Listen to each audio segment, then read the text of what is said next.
in Washington, the war is highlighting deep divides among Democrats over Israel.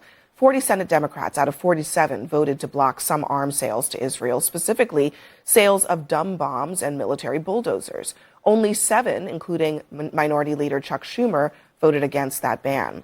And in a sign of the party's shifting position on unconditional military aid to Israel, it's important to note that many more Senate Democrats voted to advance similar measures in the last year. I'm disinclined to pretend that this reaction from Democrats has very much to do with Israel at all, or Israel's actions. It has to do with Israel, but it has to do with the prejudice towards Israel. Voting against, for example, defensive interceptor munitions, they'd say that, well, this gives them a license to act out, to lash out, right? That is just predicated on historical ignorance. You have to have no understanding of Israeli history before 2009, when Israel had to lean more heavily into interventions and costly occupations in places like Gaza and southern Lebanon. Those military bulldozers, for example, clear mines, clear buildings that have been booby-trapped, as they're doing in southern Lebanon.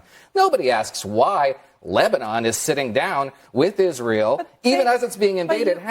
Because it has nothing to do with Israel. They're clearing out a terrorist group, and they're working together. If Lebanon was upset at being invaded, it would say something. They are also being used to claw down West Bank homes, bulldoze corpses in unmarked graves, leveling thousands of Gazan civilian buildings in controlled demolitions.